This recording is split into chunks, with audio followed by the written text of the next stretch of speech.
OK. Donc, je me présente. Je suis Adolé Akpabi, pour ceux qui ne me connaissent pas encore. Je suis togolaise et française basée au Sénégal depuis maintenant 7 ans. Je suis diplômée d'HEC Paris où j'ai obtenu un master en économie financière et depuis, j'évolue dans le secteur du conseil. Aujourd'hui, je me positionne en tant que consultante, formatrice et coach sur des problématiques liées au management, à la finance et au développement personnel. En parallèle, je représente aussi une entreprise qui s'appelle Prime Dash et qui propose un logiciel financier d'aide à la prise de décision pour les dirigeants d'entreprise.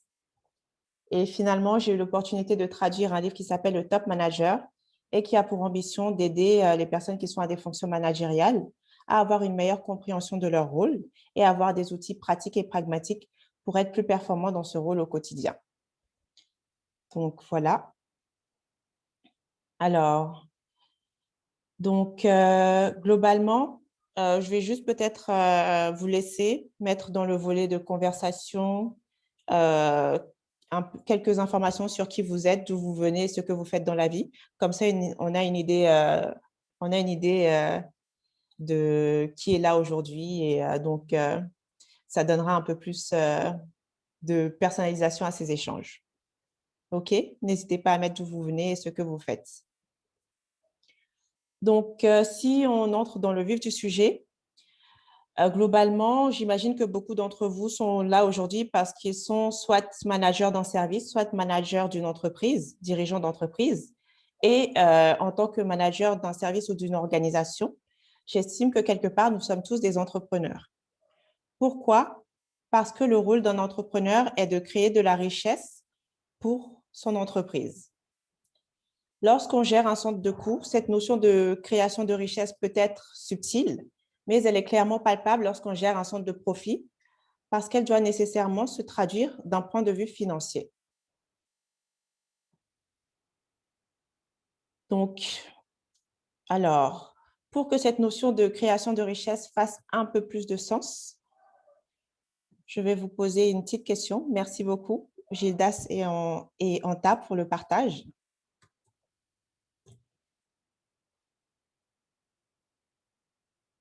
OK, d'accord. Alors, entre-temps, est-ce que ça vous semble normal que vous travaillez ou qu'un de vos proches travaille pour une entreprise qui ne paie pas? Est-ce que ça vous semble normal que quelqu'un que vous connaissiez travaille pour une entreprise, mais que cette entreprise ne rémunère pas la personne en question? Vous pouvez répondre dans le volet de conversation ou idéalement, demander à prendre la parole à l'oral. C'est plus convivial.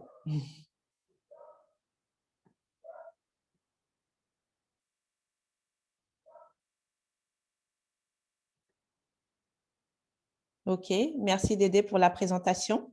Vous voulez peut-être prendre la parole? Je vous invite à activer votre micro.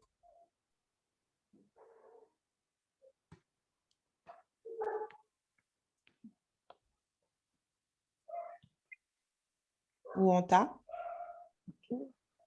Bonjour. Merci Adolé. Bonjour. Ah, pardon. Il y a quelqu'un qui a pris la parole entre-temps. OK. Je la prendrai tout à l'heure. Bonjour à tous, bonjour Adolé. En fait, Bonjour Anta. j'ai mis ma réponse dans la partie message parce que je ne voyais pas la main pour lever la main. Désolée. D'accord. Donc, ce que je voulais dire, c'est ça dépend du type d'entreprise et du type de contrat qui est noué entre les deux parties. D'accord. C'est-à-dire?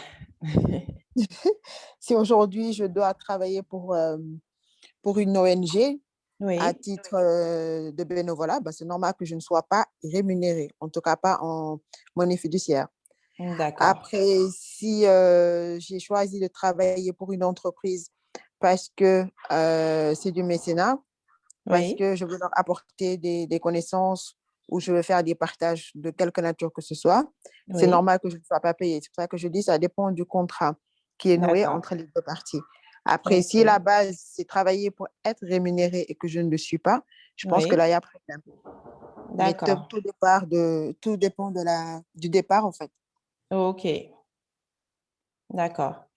Donc, effectivement, si vous êtes dans un contexte de bénévolat mécénat, le contrat de départ stipulait qu'il n'y ait pas de rémunération, donc ce serait normal que vous ne soyez pas rémunéré.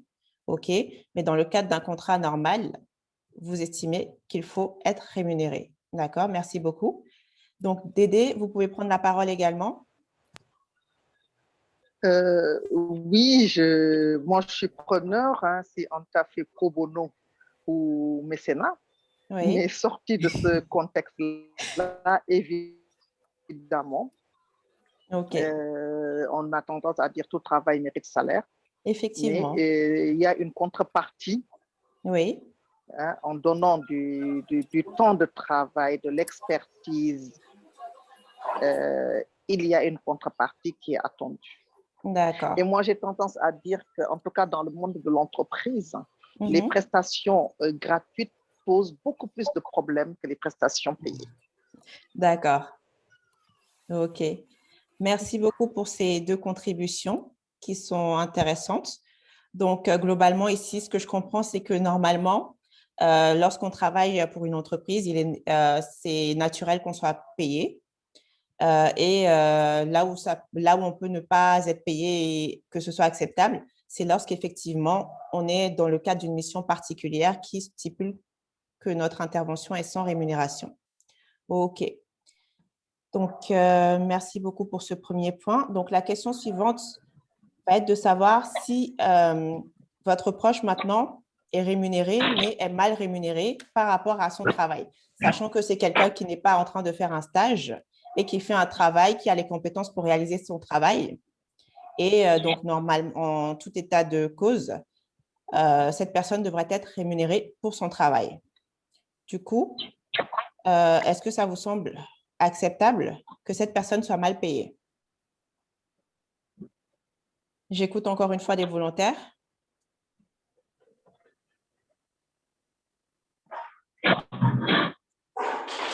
Alors, pour l'instant, je désactive les micros qui sont activés pour les personnes qui ne prennent pas la parole. Mais je vais peut-être demander l'avis de Jean Sylvanus. Jean, vous voulez prendre la parole?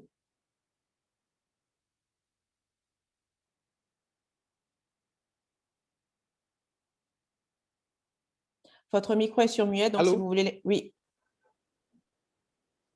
Allô, bonjour tout le monde. Excusez-moi, j'étais sur une communication qui a pris plus de 2 heures de temps. Donc, je pas de viens à souci. l'instant de vous rejoindre. Je viens à l'instant d'activer l'audio et je me rends compte qu'on me pose une question sur laquelle je ne sais même pas de quoi ça parle. Donc, désolé, D'accord, désolé. pas Bonjour de à tout le souci. monde. Je vais plutôt être en mode muet, écouter un moment et si vous avez besoin que je réagisse après, je le ferai avec plaisir. OK. Mais sur cette question qui est très, très simple, qui est Merci. de savoir si quelqu'un travaille dans une entreprise et que cette personne est mal payée, est-ce que c'est normal? Oui? Si on peut avoir une contribution, ce serait bien. OK, de manière improvisée. À mon avis, ça dépend de l'objectif de la personne, hein. Oui. Si vous voulez travailler pour autre chose que de l'argent et que vous Mhm. pensez que ce que vous obtenez aura plus de valeur que l'argent que vous êtes censé recevoir, mais pourquoi pas? Pourquoi OK, pas? d'accord. Le plus important, Warren Buffett le disait, je ne sais pas si vous connaissez Warren Buffett, qui est très Oui, célèbre en termes d'investissement, entrepreneuriat. Il disait, oui, le prix, c'est ce que vous payez, mais ce qui est plus important, c'est la valeur, c'est ce que vous obtenez en fait. effectivement. Et quelquefois, il n'y a pas de comparaison. Un autre exemple très simple qu'on peut donner, c'est par rapport à la connaissance. Si vous allez dans une entreprise, c'est parce que vous cherchez juste de l'expérience, mais pas forcément une grosse rémunération au départ, vous allez plus Oui, vous intéresser à ce que vous apprenez plutôt qu'à ce que vous gagnez. d'accord. Parce que tout simplement, ce que vous gagnez, vous allez le perdre, hein. Parce que si vous payez 1 million par mois, vous allez le dépenser, vous allez l'offrir à quelqu'un. Bon, bref, c'est les dépenses et après, ça ne se rattrape pas. Alors que si c'est de la connaissance, ça ne peut pas se perdre. Personne ne OK, peut vous voler ce que vous connaissez. C'est déjà dans votre tête, dans votre cerveau. Donc, au pire des cas, ça ne pourra que se multiplier parce que vous allez partager avec d'autres personnes et voilà, ça va porter encore d'autres fruits et ce ne sera pas une perte en fait. d'accord. Donc, tout dépend, hein? Tout dépend, Oui, à mon avis, de l'objectif de celui qui travaille, de son objectif, qu'est-ce qu'il cherche, qu'est-ce qu'il veut. mhm, auprès de qui il veut travailler, etc. D'accord. Après, quelque part, c'est normal que certaines personnes soient mal payées parce que c'est un problème de structure et d'organisation. OK. Il y a une vidéo que j'ai mise récemment sur mon statut, mais on montrait le DG qui reçoit plein de pièces, plein de billets de monnaie et qui donne à son manager, qui à son tour prend une grosse partie pour donner à son contremaître, etc., jusqu'à l'ouvrier, qui finalement a que quelques miettes. Et pourtant, le plus dur du travail, c'est l'ouvrier qui le fait. Voilà, sur le plan physique, je veux dire. Après, bon, le travail physique et le travail intellectuel, c'est assez différent. Ce n'est pas forcément très dissociable. Donc, voilà. Moi, je pense qu'il n'y a pas toujours de l'équilibre. Hein? OK. On parle de plus en plus, même pas d'équilibre, mais d'équité. Il n'y a pas vraiment d'équilibre A plus A égale B, garçon égale femme. Bref, il y a toujours des petites différences et ce serait dommage de ne pas en prendre en compte. En fait. D'accord, Voilà. c'est Donc, noté. si quelqu'un travaille dans le domaine de la finance, un autre travaille dans le domaine de la métallurgie, un autre dans le domaine de la médecine ou autre, c'est très différent. Donc, en fonction de ça, il y a forcément des différences qu'il faut prendre en compte. Donc, c'est normal effectivement, il y aura toujours des différences, oui. mais ça, c'est encore un autre sujet. Et du coup, on pourrait débattre pendant des heures là-dessus. Il n'y a pas de souci, en effet. Merci beaucoup, Jean. Et du coup, je crois que Anta voulait dire quelque chose encore une fois. Anta, si c'est le cas, vous pouvez prendre la parole. Oui, encore une fois. Désolée. Hein. Non, non, au contraire. En fait, on veut des gens qui participent. En fait, j'allais poser la question de savoir. Je me dis, on aurait dû poser la question, enfin, j'aurais dû poser la question dès le départ. Qu'est-ce que tu entends par rémunération? Qu'est-ce qui est compris dans rémunération? D'accord. Donc, alors ici, là, je parle de payer. Donc, a priori, on parle de rémunération monétaire. D'accord. OK. Ben, si c'est le cas, je rejoins un peu Jean-Sylvanis sur ce qu'il dit. C'est-à-dire, dans l'absolu, une personne ne devrait pas être payée moins que ce qu'elle devrait recevoir. OK. Si on sait estimer la valeur de ce qu'elle fait. D'accord. Maintenant, après, si tous ces billets-là sont levés, si cette personne-là, effectivement, est à la recherche de monnaie, bah, il faudrait que les conditions soient réunies pour lui payer ce qu'il faut. Maintenant, si cette personne-là est intéressée par autre chose, bah, dans ce cas, elle relègue la rémunération monétaire à un second plan et donc se donne les conditions de plutôt avoir ce qui lui est préférable. Ça peut être la connaissance, comme il a dit, ça peut être la reconnaissance, ça peut être la promotion d'une manière ou d'une autre, ça peut être la visibilité, enfin, ça peut être un tas de choses. Donc, voilà. Ça dépendra de ce que la personne veut. Mais après, si le contrat, c'est de lui payer 1 500 francs pour 5 tâches et qu'elle fait 5 tâches et qu'à la fin, on ne lui paye pas 1 500, ben, là, effectivement, il y a un problème. D'accord. OK. Merci beaucoup.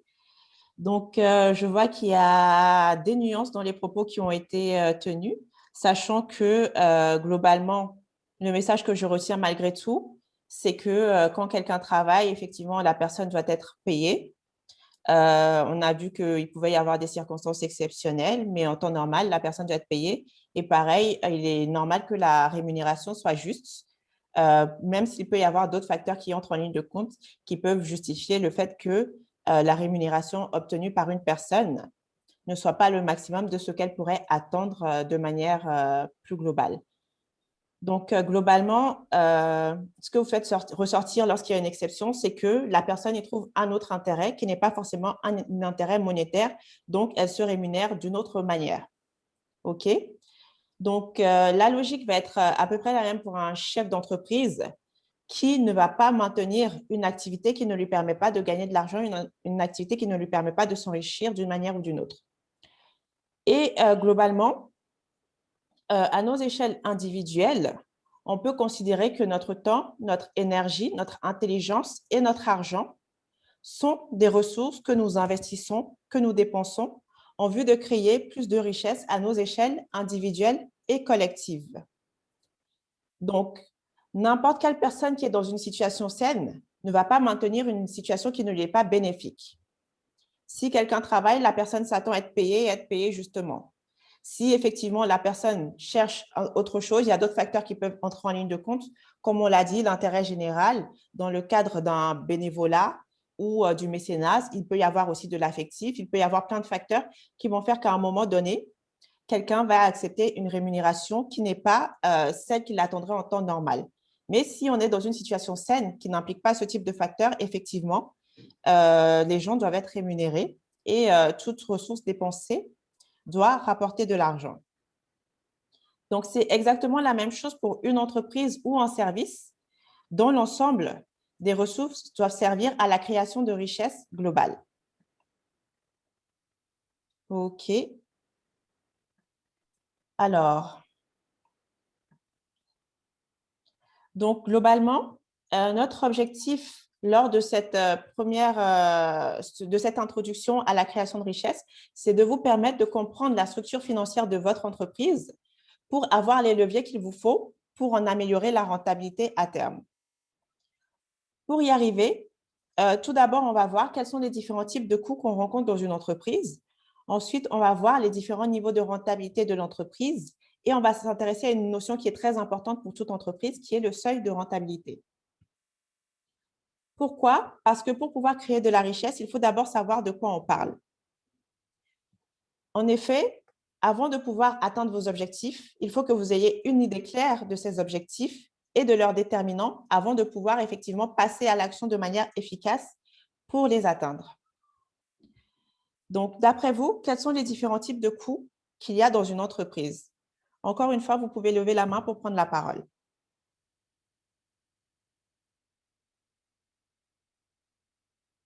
Oui, Anta? Alors, déjà, il y a les CAPEX et il y a les OPEX, donc les charges d'investissement et les charges opérationnelles. OK. Alors, charges d'investissement et charges opérationnelles.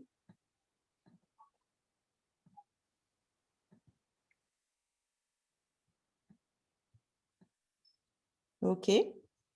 Les coûts directs et indirects aussi. D'accord.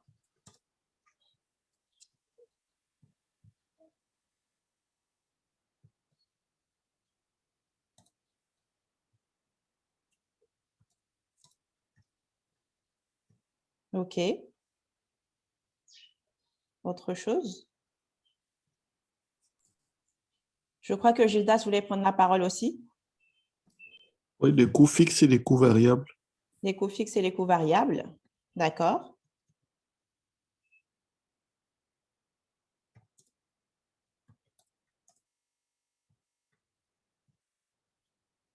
Merci beaucoup. Autre chose?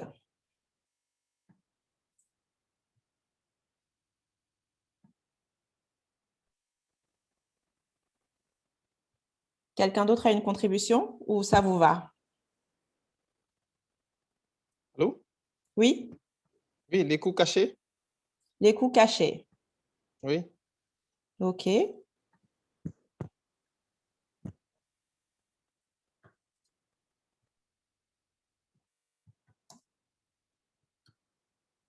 Merci. Quelqu'un d'autre veut prendre la parole?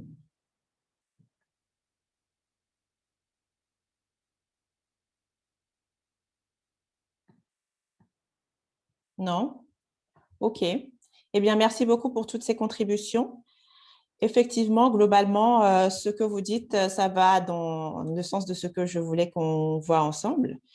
Donc, alors, on parle de charges d'investissement, charges opérationnelles. Oui, effectivement, c'est important de faire cette distinction, sachant que les investissements, ce sont des choses… enfin, on viendra plus en détail sur la notion d'investissement. Et du coup, les charges opérationnelles qui sont plus liées au quotidien et au fonctionnement de l'entreprise, les coûts directs versus indirects, les coûts fixes et les coûts variables, d'accord? Donc, on va retrouver ces notions-là globalement ensemble. Et lorsqu'on parle de coûts cachés, il s'agirait plutôt… Enfin, les coûts cachés, ça va être des coûts qui vont entrer dans l'une de ces catégories forcément, hein, mais ça va être des coûts qui n'ont pas forcément été identifiés par l'entreprise. Donc, effectivement, on peut dans certaines entreprises, lorsqu'on fait un audit, remarquer que certains coûts parce qu'ils n'apparaissent pas clairement, ne sont pas identifiés par les services financiers ou tout simplement le management de l'entreprise. Donc, merci d'avoir souligné cette notion.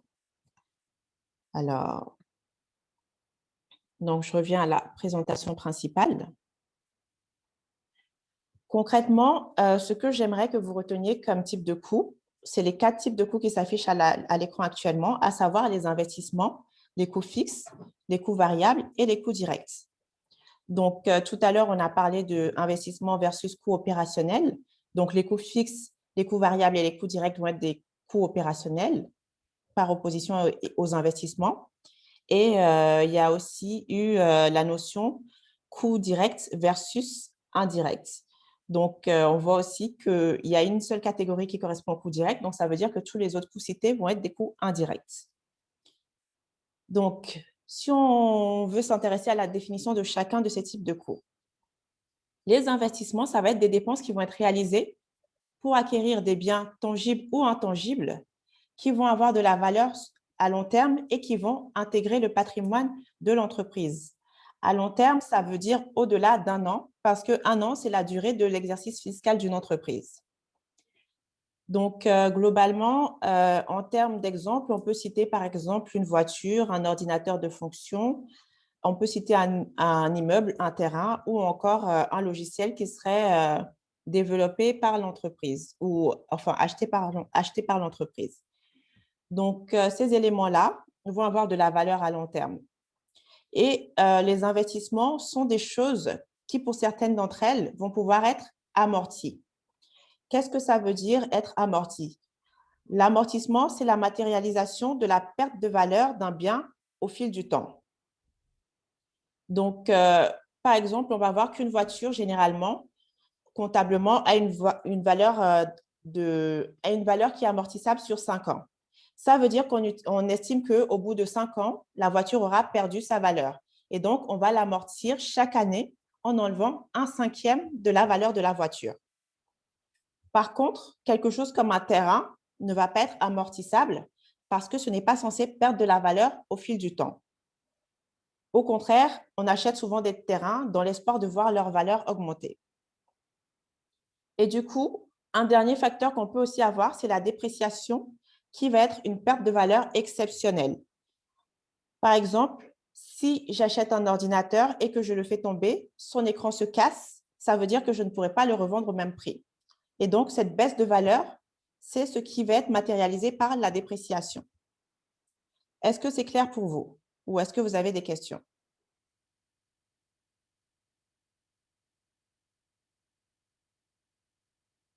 OK, merci Anta pour le feedback. Si quelqu'un a des questions, n'hésitez pas à lever la main.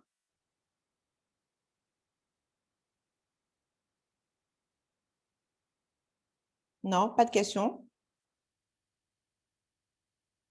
OK. Dans ce cas-là, je vais passer aux coûts fixes. Pardon. Les coûts fixes concernent des dépenses qui vont être réalisées pour acquérir toujours des biens tangibles ou intangibles, mais qui cette fois vont avoir de la valeur à court ou moyen terme. Donc, court ou moyen terme, ici, c'est sur la période qui est inférieure à 1 an. Donc, globalement, ce qui caractérise les coûts fixes, c'est que ce sont des coûts récurrents que l'entreprise doit supporter, de l'activité ou pas, qu'elle vende ou pas. Ces coûts seront là et l'entreprise devra les supporter. Donc, on peut considérer à titre d'exemple le loyer, le salaire du personnel, certaines factures comme l'électricité ou l'eau. Et pour certains éléments qui sont stockables, on peut aussi constater une dépréciation de ces coûts fixes parce que ces éléments, par exemple, peuvent être détruits sur une période donnée et donc on aura une perte de valeur des stocks qui existaient. Est-ce que c'est clair pour vous ou est-ce que vous avez des questions sur les coûts fixes? Vous noterez que je n'ai pas défini les coûts fixes par rapport au fait que le montant soit toujours le même. OK, merci Gildas. Donc, je passe aux coûts variables. Les coûts variables vont servir à acquérir des biens tangibles ou intangibles qui vont avoir de la valeur, encore une fois, à court ou moyen terme, mais qui, cette fois, vont être liés à l'activité de l'entreprise. Ça veut dire que plus je vais avoir d'activité, plus je vais produire, plus je vais vendre, plus mes coûts variables vont augmenter. À titre d'exemple, on peut citer les coûts de transport, par exemple, mais également les coûts de matières premières dans les coûts variables. Est-ce que ça vous va?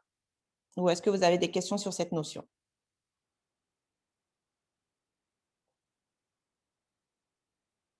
OK. Donc, je passe aux coûts directs. Les coûts directs sont en fait une catégorie spécifique de coûts variables, ce qui veut dire qu'ils sont inclus dans les coûts variables.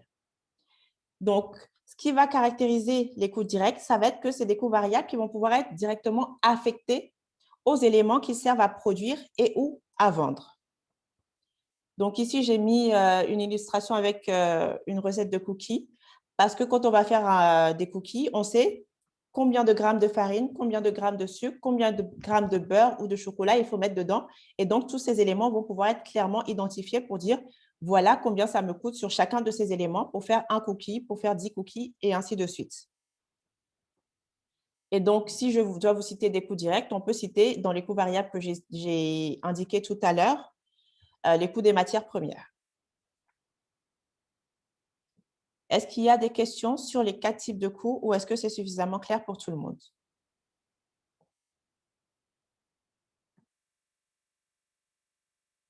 D'accord, merci Gildas pour le feedback. Donc, pour m'assurer que tout ça est bien intégré, je vais vous proposer qu'on fasse ensemble un petit exercice.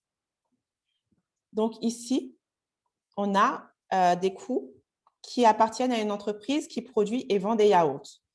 Et l'idée, c'est que vous puissiez dire, oui Gildas, un exercice un lundi soir.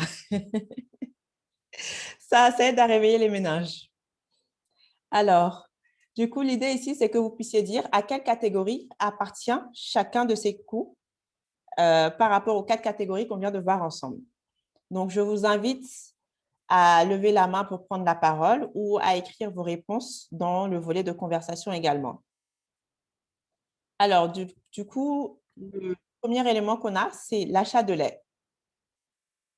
Qu'est-ce que vous en dites? Pardon. Qu'est-ce que vous en dites?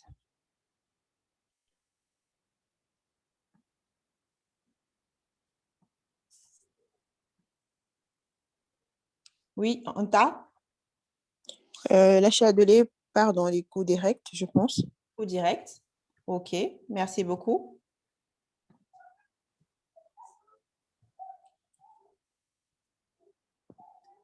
Le transport va dans les coûts variables. D'accord. Je vais peut-être voir si les autres ont des remarques par rapport à ça ou est-ce qu'ils sont déjà d'accord avec cette proposition? Oui, bonjour à tout le monde. Bonjour. Oui, je pense que l'achat de lait, nous sommes dans les coûts variables puisque le lait ici constitue la matière première pour la fabrication du yaourt. OK. Merci. D'accord. Donc, une autre proposition serait coût variable. OK, merci beaucoup. D'autres contributions par rapport à l'achat de lait?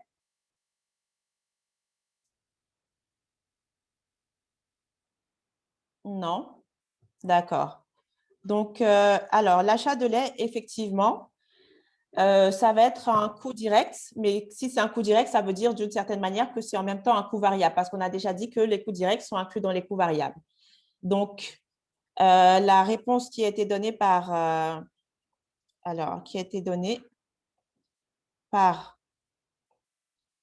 Géraud est correcte, mais elle va pas au bout des choses. Donc, la réponse la plus précise serait les coûts directs. Merci beaucoup. Du coup, Anta, si vous voulez continuer pour les frais de transport de marchandises.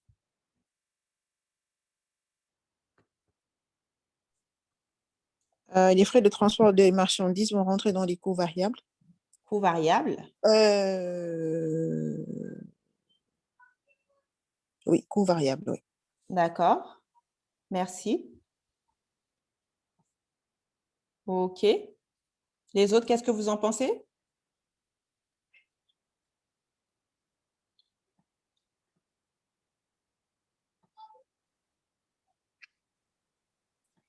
Gildas, vous avez peut-être un avis sur la question? Ouais. OK. Pourquoi variable? Mais du coup, c'est quoi votre avis à vous? Moi, je dirais coût fixe, hein, parce que Coût fixe? je spécule, je vais du principe que c'est le même moyen de transport qui est utilisé, qui a une certaine capacité, que ce soit pour un yaourt, pour 10 yaourts ou pour une tonne de yaourt. Et je dirais fixe, le coût fixe. Que ce serait le même moyen de transport qui serait utilisé et donc ce serait Quelle un que coût soit la fixe. quantité produite à transporter. D'accord. OK. Alors, donc merci pour cette contribution. Alors, en fait, l'argument donné par Gildas va me servir à justifier le fait que ce ne soit pas un coût direct, mais ça n'en fait pas pour autant un coût fixe parce qu'effectivement, les coûts de transport ne vont pas être directement liés aux quantités produites et vendues. Si je dois transporter un seul yaourt, si je dois en transporter 100 ou si je dois en transporter 200 dans un même camion, si je loue le camion, je paierai toujours le même prix. Mais s'il faut que je loue le camion 10 fois parce que j'ai produit énormément de yaourts, ce n'est pas la même chose que si je dois le louer 5 fois parce que j'ai produit beaucoup moins de yaourts. Donc, ça varie quand même en fonction de mon activité. Est-ce que ça fait sens?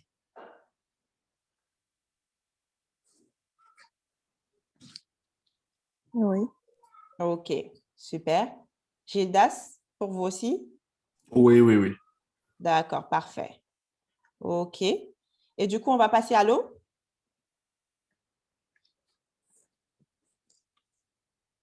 L'eau va rentrer dans les coûts fixes. Je suppose que c'est la facture d'eau ou bien c'est l'eau pour faire du yaourt. Ben non, on ne met pas d'eau dans le yaourt. Ah. C'est exactement ça. De quelle eau parle-t-on? Oui, Merci c'est Dédé l'eau pour la pour faire question. boire les bêtes. Si c'est l'eau pour Effectivement, nettoyer oui. après production ou l'eau pour faire boire les bêtes, comme dit Gildas, ou bien la facture d'eau pour les frais de tenue de l'industrie, pour le nettoyage et l'entretien, ce n'est pas la même chose. Donc, est-ce que ça rentre dans la chaîne de production ou bien c'est juste pour nettoyer et autres? Alors, je vais répondre. Entre-temps, il y a aussi Mohamed qui a dit coût variable pour l'eau. Donc, effectivement, en fonction de l'utilisation qui est faite de l'eau, ça va rentrer dans différentes catégories. Donc ici, on va avoir de l'eau qui va être utilisée juste parce que l'entreprise existe et qu'il y a des gens, des employés qui sont là au quotidien dans l'entreprise et qui utilisent de l'eau. Donc ça va représenter un coût fixe. Mais en même temps, il y a de l'eau qui va entrer en jeu dans le processus de production, notamment pour les processus de refroidissement, etc. Et donc, cette partie-là va varier en fonction de l'activité. Et potentiellement, ça peut représenter un montant assez important. Donc ici, on va avoir un coût qui va être à cheval sur les coûts fixes et sur les coûts variables. Et l'enjeu pour une entreprise comme celle-là, ça va être de pouvoir identifier quelle partie est fixe et quelle partie est variable. Parce que ça va influencer le seuil de rentabilité de l'entreprise. Donc, dans certaines entreprises, on va avoir des coûts fixes qui vont être négligeables et du coup, ils ne vont pas être considérés. On va considérer juste qu'on a des coûts variables. Et inversement, dans d'autres entreprises, la partie variable est vraiment infinitésimale et donc, on considère que les coûts, les factures d'eau sont uniquement des coûts fixes. Mais dans une entreprise comme celle-là qui a une activité industrielle, c'est important de pouvoir faire la distinction. Ça fait sens pour vous?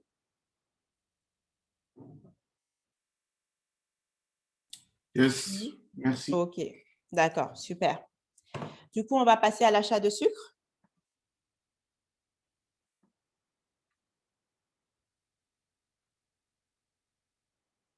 Alors, peut-être que Dédé veut donner sa contribution pour l'achat de sucre.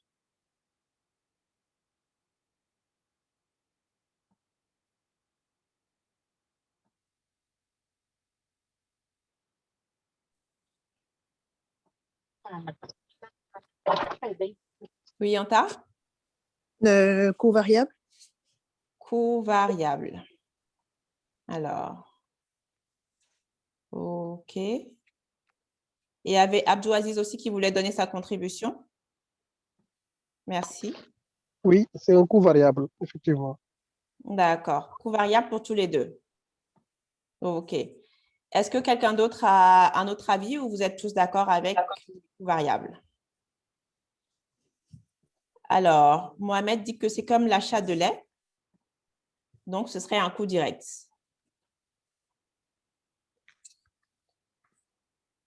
Donc, effectivement, hein, ici, on va au-delà du coût variable. On va entrer dans les coûts directs dans la mesure où, si je fais un yaourt, je sais combien de grammes de sucre il me faut mettre dans mon yaourt.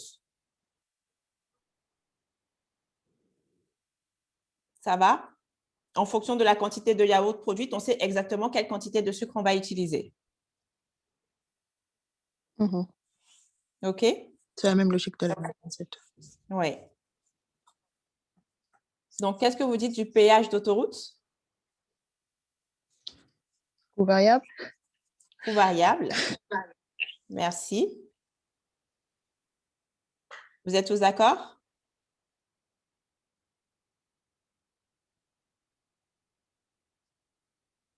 OK. Alors,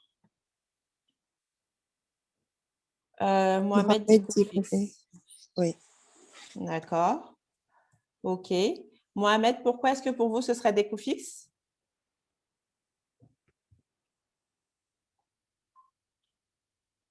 N'hésitez pas à activer votre micro. C'est plus fluide. Bonjour tout le monde. Bonjour Mohamed. Allô? Oui, on vous entend. Bonjour, vous m'entendez? Oui. Oui, c'est un coût fixe parce que ce sont les mêmes pour les gares de péage. On paie la même chose. On paie la même chose. Si on utilise transporter les produits, le tarif, si c'est à 1000 francs, c'est à 1000 francs. Donc, on paie la même chose, c'est un coût fixe pour moi. OK, c'est noté. D'accord. Alors, du coup, il y a Jean aussi en parallèle qui dit que c'est un coût fixe parce que ça ne dépend pas du nombre de produits. Alors, du coup, c'est là où je vais nuancer parce qu'ici, on est dans la même logique que pour les frais de transport.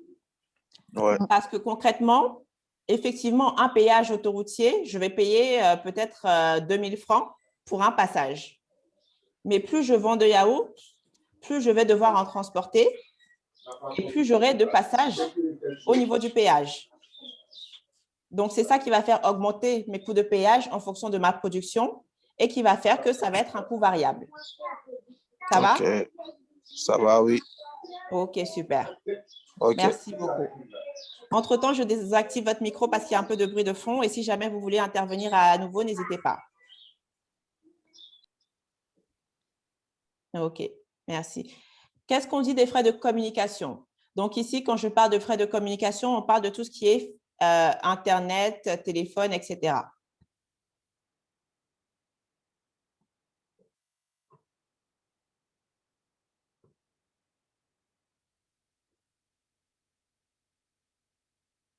Quelqu'un d'autre veut prendre la parole? Peut-être Boubou Silla, qu'on n'a pas encore entendu. Moi, j'aimerais dire quelque chose. Oui, allez-y, Mohamed. Pour les frais de communication, ça peut être... Oui, je dis pour les frais de communication, ça peut être fixe. Ça peut être aussi variable. Par exemple, si c'est pour l'Internet, c'est fixe. Si on s'abonne à un forfait, c'est fixe. C'est-à-dire, si c'est 5000 francs, c'est 5000 francs. Pour les frais de téléphone, ça peut varier. Ouais. Pour moi, c'est coût fixe et coût variable en même temps. Coût fixe et variable en même temps. D'accord. Merci beaucoup, Mohamed. Oui, c'est fixe pour l'Internet et c'est variable. Ouais. OK. Variable pour le téléphone, si j'ai bien compris. D'accord. Merci beaucoup. Et du coup, quelqu'un d'autre a une contribution par rapport à ce que Mohamed vient de partager avec nous?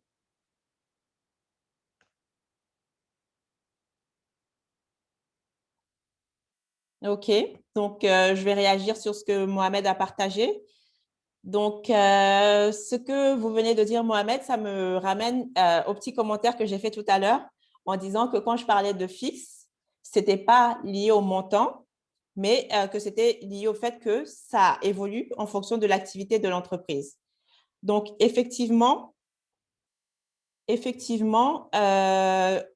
j'allais dire, les factures de téléphone vont pouvoir varier, surtout que de nos jours, enfin, ici en Afrique, on n'a pas vraiment des abonnements, mais on a plutôt du prépayé. Donc, on consomme en fonction des besoins. On paie en fonction de ce qu'on consomme. Mais ce n'est pas parce que le montant de la facture varie que ça veut dire que c'est un coût variable. Parce que je peux avoir une grosse facture, sachant que je n'ai rien vendu ou rien produit pendant un mois donné. Donc, ce n'est pas lié à ma production, ce n'est pas lié à mes ventes. Je ne sais pas si ça fait sens pour vous, mais du coup, ça va être des coûts fixes, même pour le téléphone, où on va pouvoir avoir des montants différents d'un mois à l'autre. Le montant ne va pas être déterminé par la quantité de yaourt que je vends. OK? Alors, Abdou Aziz a levé la main. Merci beaucoup, Mohamed. Ensuite, Dédé pourra prendre la parole après Abdou. Abdou Aziz. Oui, par rapport aux frais de communication, est-ce qu'on ne peut pas aller plus loin en parlant même de publicité, de sponsors, de communication via les journaux, via les magazines? Alors, j'allais dire, c'est des frais de communication dans le sens communication marketing dans ce cas-là, effectivement. Mais du coup, dans ce cas-là, qu'est-ce que vous diriez? Sachant que c'est différent de ce qu'on voulait considérer ici. Abdouaziz, vous avez remis votre micro sur muet. Ok, je comprends ce que vous dites. Moi, j'avais pris les frais de communication dans le sens très, très large du terme. D'accord, OK.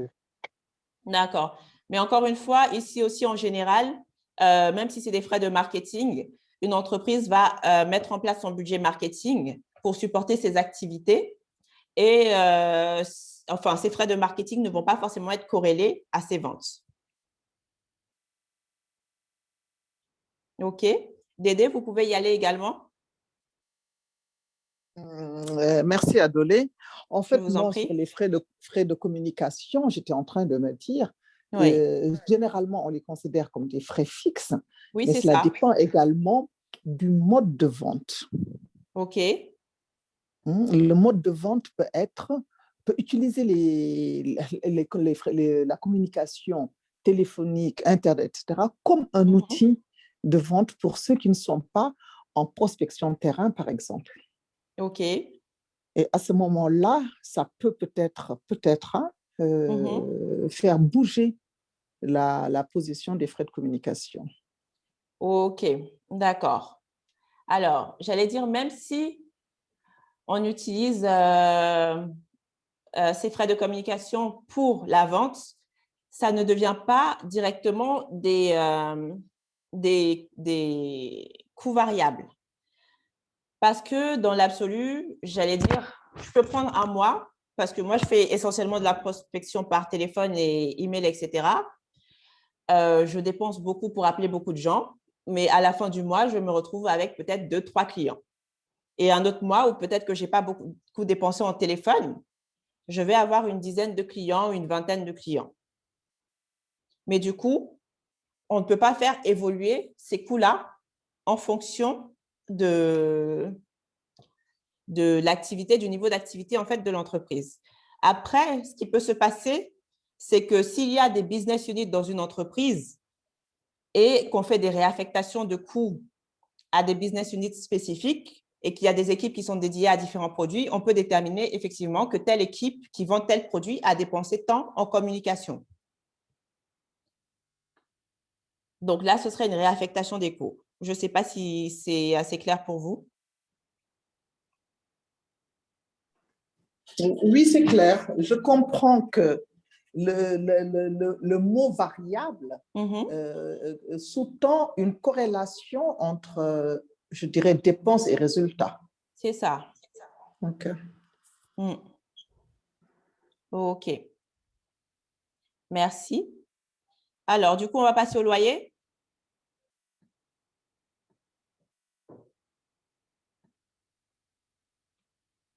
Qui veut intervenir pour le loyer?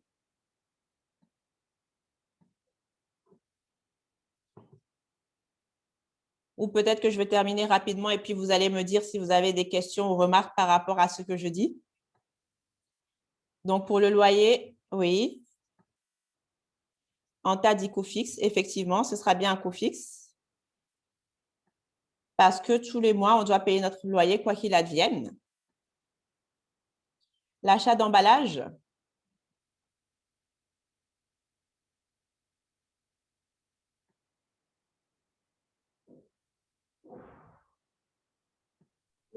C'est un coût variable.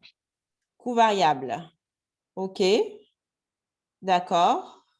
Alors, coût variable, mais au-delà des coûts variables, ça va être des coûts directs parce que je sais ce qu'il me faut comme emballage pour chaque yaourt produit. Donc, il me faut un pot en fonction de la taille du packaging. Je sais que il me faut un pot de telle taille et que c'est lié à telle marchandise que je vais vendre. Donc, je ne sais pas si c'est bon pour vous, cette notion. OK, d'accord. Et l'assurance, du coup?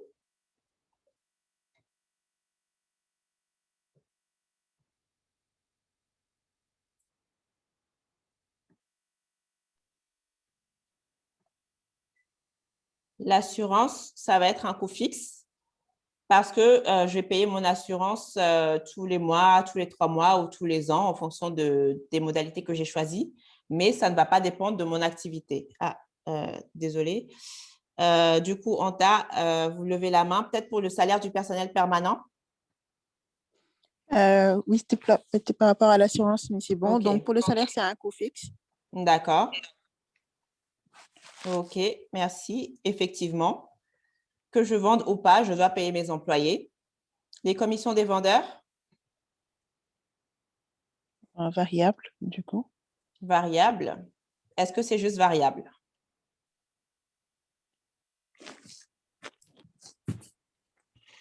C'est variable et direct. Effectivement, ça va être direct parce que je paie les vendeurs en fonction, je leur verse des commissions en fonction des montants exacts qu'ils ont vendus, en fonction des quantités exactes qu'ils ont vendues.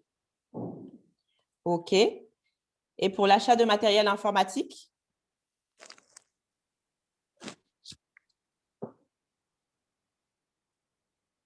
Des coûts fixes? Des coûts fixes? Est-ce que tout le monde est d'accord avec cette réponse ou est-ce qu'il y a d'autres suggestions?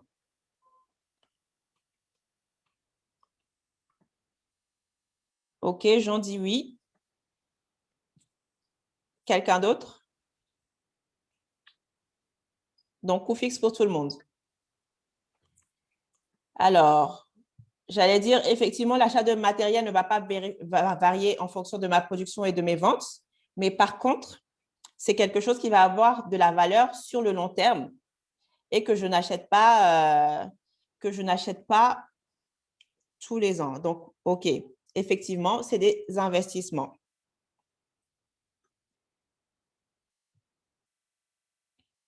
Donc, je vais acheter mon matériel informatique, a priori, il va avoir de la valeur sur à peu près 3 ans. Donc, c'est un investissement et une immobilisation corporelle, comme le dit Jean. OK. Est-ce que ça va pour tout le monde? Super. Et ensuite, on a l'électricité.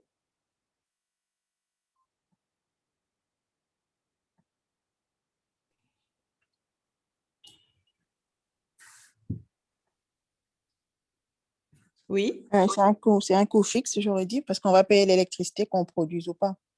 D'accord. Mais du coup, effectivement, il y a une part qu'on va payer qu'on produise ou pas. Mais ce qui est important de voir, c'est qu'il y a une partie variable parce qu'on a une activité industrielle qui va consommer beaucoup d'électricité pour faire fonctionner les machines qui permettent de fabriquer le yaourt. OK? Et finalement, on a l'achat de lignes de yaourt industrielles. Donc, les lignes de yaourt industrielles, c'est les machines. C'est un investissement. C'est un investissement également. Effectivement. Donc, parce que ces machines ont de la valeur à long terme.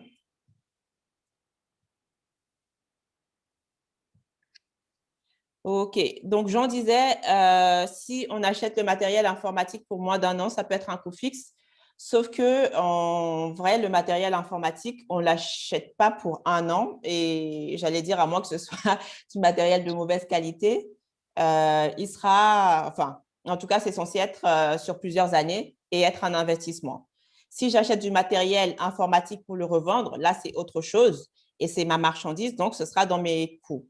Mais enfin, là, si on parle de matériel informatique, on pense plutôt, enfin, peut-être, je vois, ça dépend du produit, mais on ne parle pas, par exemple, d'un chargeur, mais plutôt, ou d'une clé USB, hein, mais plutôt de tout ce qui est ordinateur et ce à quoi on pense directement quand on parle de matériel informatique.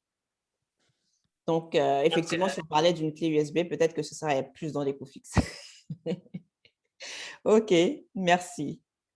Alors, du coup, super. Merci beaucoup pour votre contribution.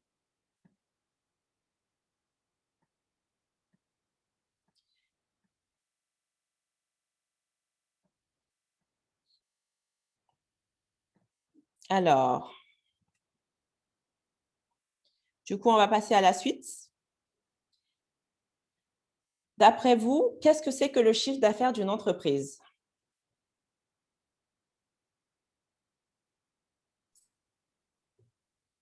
Total produits et services vendus. Total produits et services vendus. OK.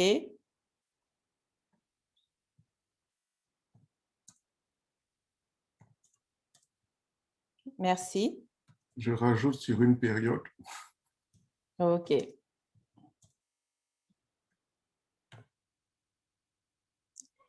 Merci.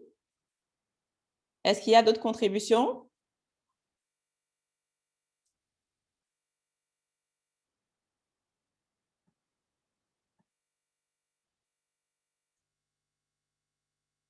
Produits, services, solutions fois prix. Et d'un autre côté, j'ai bénéfices. Alors, donc, produits, services, solutions, j'imagine que c'est les quantités fois prix.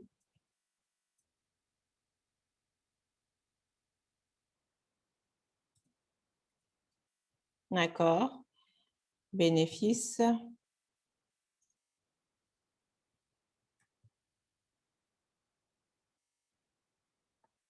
Et l'autre contribution. OK. Jean qui dit non, différent de bénéfices. Donc, merci beaucoup pour ces contributions. Effectivement, le bénéfice va être différent du chiffre d'affaires. On va y revenir. Et globalement, effectivement, le chiffre d'affaires, ça va être obtenu en multipliant la quantité vendue pour les produits, les services, les solutions, quel que soit ce que l'entreprise vend, la multiplication de la quantité et du prix. C'est ça qui va donner le chiffre d'affaires de l'entreprise. Et donc, quand on dit total produits et services vendus sur une période, ici, j'imagine que c'est le total en termes de montant vendu. OK, donc c'est super. Ce qu'il faut noter juste, c'est que le bénéfice ne fera pas partie de la liste pour la définition du chiffre d'affaires. OK. Donc, du coup, la question suivante va être de savoir qu'est-ce que c'est que la rentabilité d'une entreprise. Alors, Anta, votre main est levée. Je ne sais pas si vous souhaitez toujours prendre la parole ou si c'était juste tout à l'heure.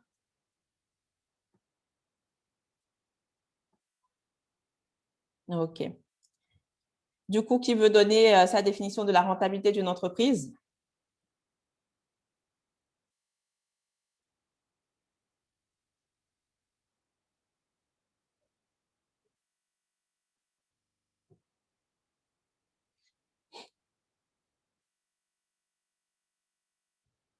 Il n'y a pas d'idée pour la rentabilité?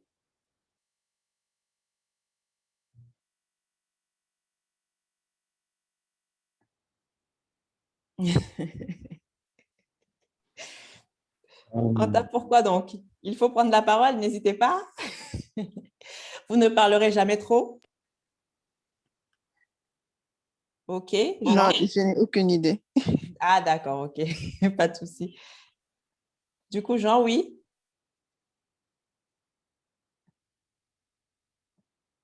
Ou c'était pas fait exprès? Je vais essayer. D'accord. Merci.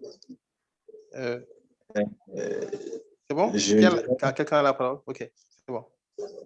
Oui, je vais essayer. Je dirais que la rentabilité, c'est tout simplement le revenu en une période. Je dirais par exemple le chiffre d'affaires du mois, le revenu du mois, moins toutes les charges, quoi. D'accord. OK, donc revenu moins charge. Oui.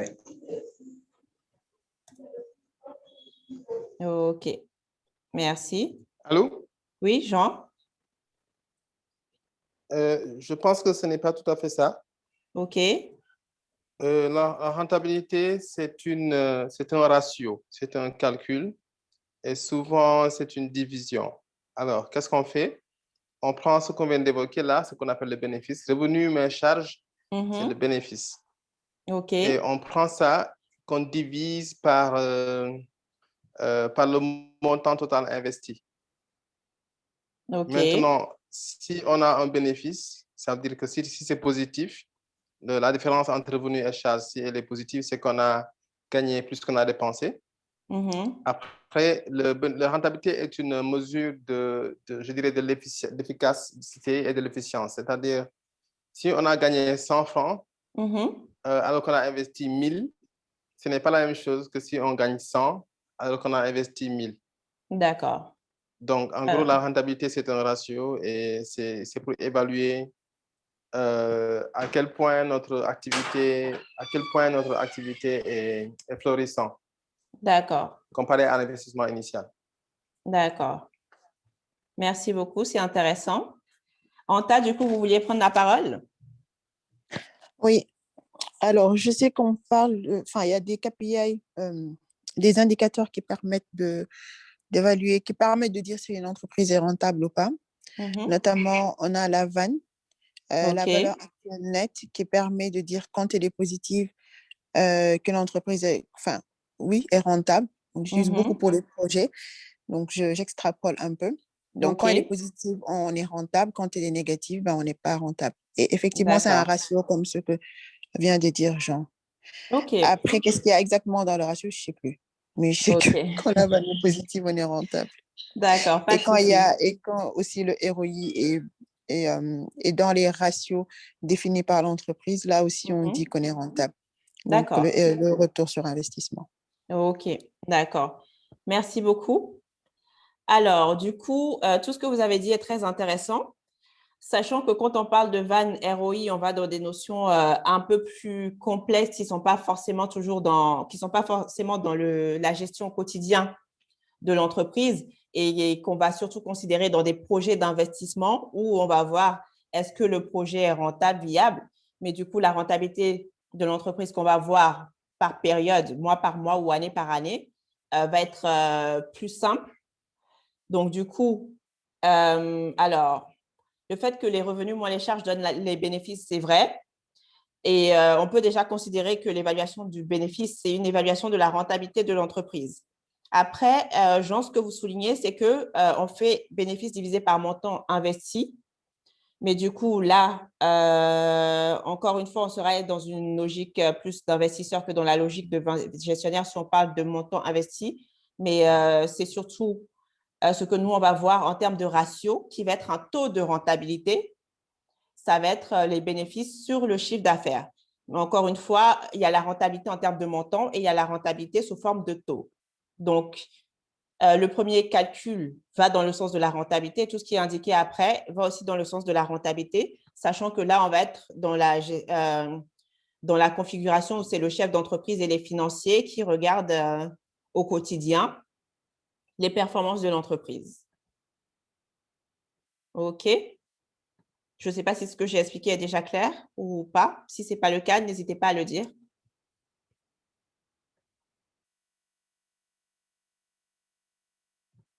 D'accord.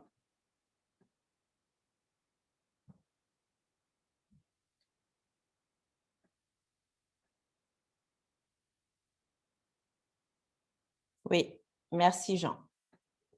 Donc concrètement, ce que je veux que vous reteniez aujourd'hui dans l'évaluation de la création de richesse de vos entreprises, c'est que le chiffre d'affaires, c'est le montant généré par l'entreprise du fait de la vente de ses produits et de ses services, et que la rentabilité, c'est la création de richesse par l'entreprise qui est obtenue en déduisant de ce chiffre d'affaires l'ensemble des charges qui ont servi à le générer. Et du coup, on va avoir plusieurs niveaux d'analyse de la rentabilité de l'entreprise qui vont vous permettre de piloter sa performance au quotidien. Donc, le premier niveau d'évaluation qu'on va avoir, ça va être la marge brute qu'on retrouve ici, qui va se calculer en déduisant du chiffre d'affaires, des revenus, l'ensemble des coûts directs qui ont servi à le générer.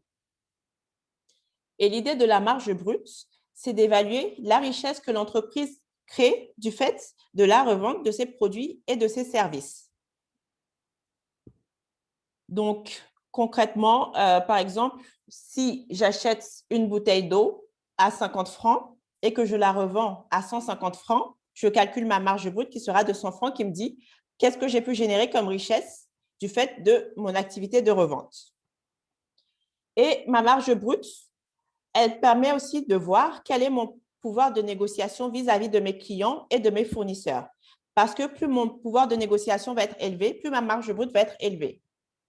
À titre d'exemple, si j'ai un pouvoir de négociation important vis-à-vis de mes fournisseurs, je vais pouvoir acheter mes produits moins chers auprès d'eux. C'est le cas, par exemple, des supermarchés comparativement aux boutiques de quartier parce qu'ils ont une certaine notoriété et parce qu'ils achètent en grande quantité. De la même manière, si j'ai un pouvoir de négociation vis-à-vis de mes clients, je vais pouvoir leur vendre mes produits plus chers, notamment parce que j'ai un meilleur service client ou parce que je me différencie substantiellement de mes concurrents. C'est le cas, par exemple, de Apple, qui vend ses produits à des prix qui sont largement supérieurs à ceux de ses concurrents. Est-ce que ça va pour la marge brute?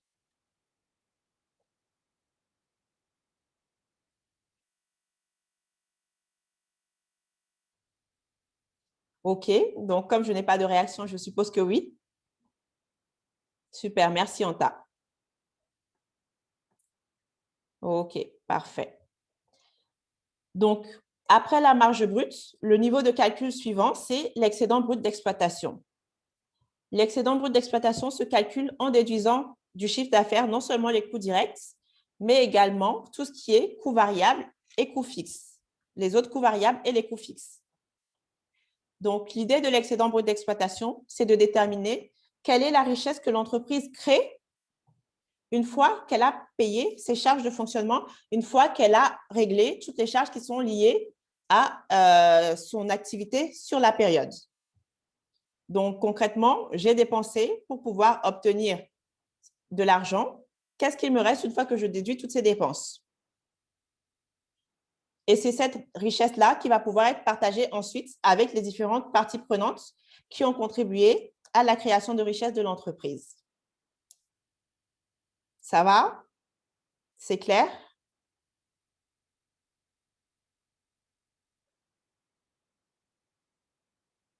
OK.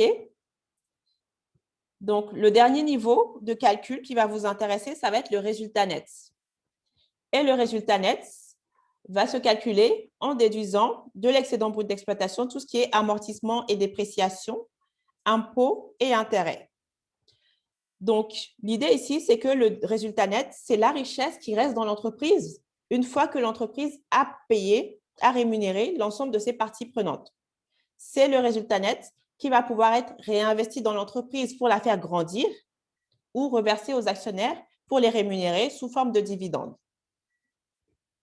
Donc, on enlève l'amortissement et la dépréciation. Pourquoi?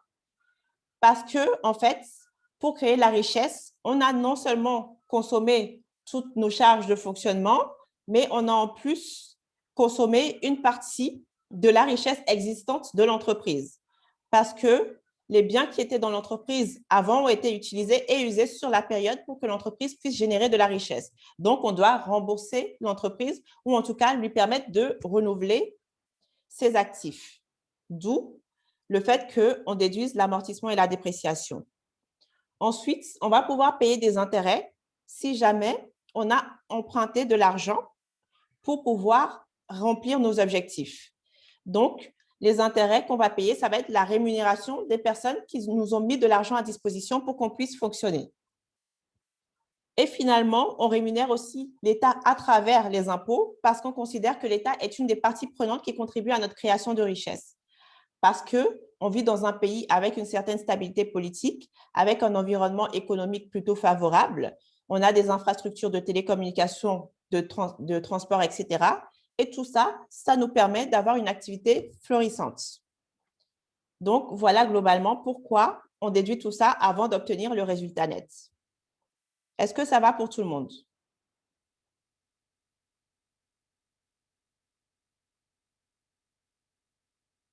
Yes. OK, super. Merci beaucoup. Et du coup, une fois qu'on a calculé ces montants-là, on peut calculer les taux de rentabilité, comme ça a été indiqué par Jean tout à l'heure. Et pour calculer ces taux de rentabilité, il nous suffit de diviser à chaque fois les montants qu'on a obtenus par le chiffre d'affaires. Donc, on va calculer le taux de marge brute en divisant la marge brute par le chiffre d'affaires, le taux de BE en divisant le BE par le chiffre d'affaires et le taux de résultat net en divisant le résultat net par le chiffre d'affaires. Et ce qui se passe avec ce taux de rentabilité, ça me dit à chaque fois, à chaque étape, quel est le pourcentage de richesse que je garde. Donc, par exemple, si j'ai un taux de marge brute de 90%, ça veut dire qu'une fois que j'ai payé mes coûts directs, il me reste 90% de mon chiffre d'affaires pour gérer mes autres charges et réinvestir dans mon entreprise. Donc, si je gagne 1 franc, il me reste 90 francs que je peux utiliser avec ma marge brute. Si j'ai un taux d'excédent brut d'exploitation de 30%, ça me dit qu'à chaque fois que je dépense 1 franc, une fois que j'ai payé l'ensemble de mes charges de fonctionnement, il me reste 30 francs que je vais pouvoir diviser entre mes différentes parties prenantes. Et si j'ai un résultat net de 10%, ça me dit qu'une fois que j'ai payé tout le monde, il me reste 10 francs sur les 100 francs que j'ai gagnés pour mon entreprise et ses actionnaires. Ça va? Yes. OK, super. Du coup, alors, on va passer au seuil de rentabilité. Est-ce que vous savez ce que c'est que le seuil de rentabilité de l'entreprise?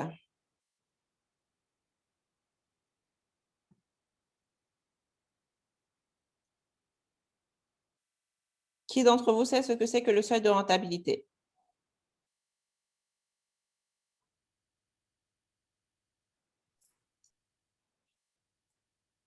N'hésitez pas à prendre la parole. Oui, Dédé? Le seuil de rentabilité, c'est le niveau de chiffre d'affaires ou de n'importe quel des indicateurs qu'on a donné tout à l'heure, au-delà duquel on crée de la richesse. On gagne de l'argent, pour parler simplement. On gagne de l'argent. D'accord. Donc, on va dire le chiffre d'affaires au-delà duquel on gagne de l'argent. Oui.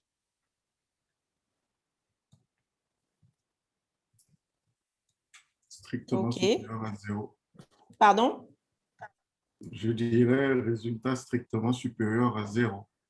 Résultat supérieur à 0. Strictement. Strictement. D'accord.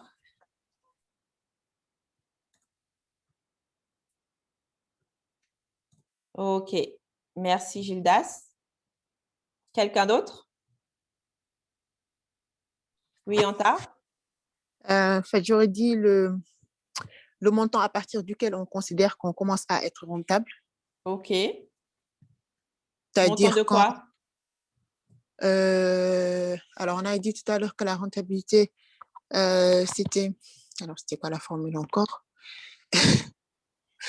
Elle a dit que c'était le bénéfice sur le chiffre d'affaires.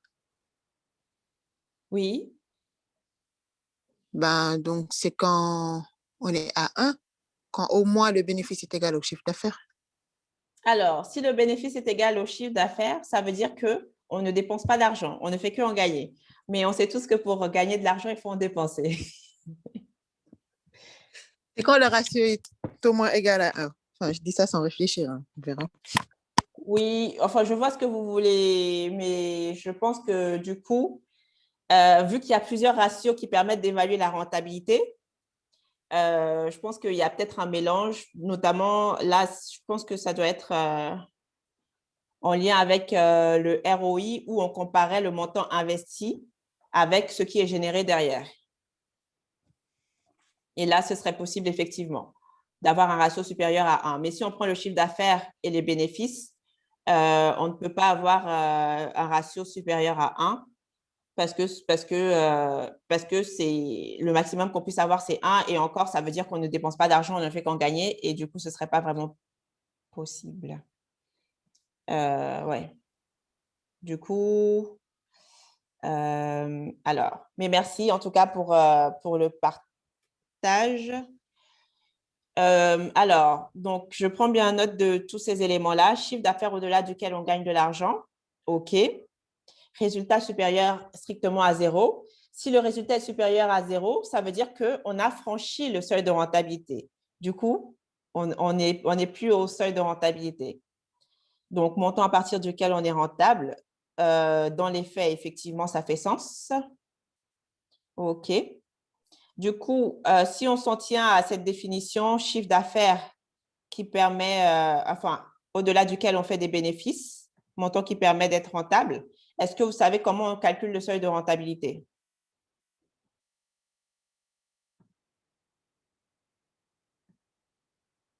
Ce n'est pas une question facile, mais peut-être que quelqu'un sait.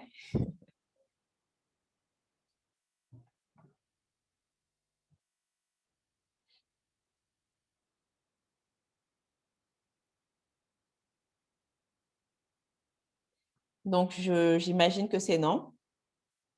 Oui, Dédé? Vous pouvez y aller en activant Oui, votre micro. je peux essayer. OK. Pour moi, il faut d'abord calculer le niveau des charges à couvrir. Oui. Parce que c'est donc partir de ça, le niveau des charges à couvrir en charge directe, Oui. en coût fixe, pardon.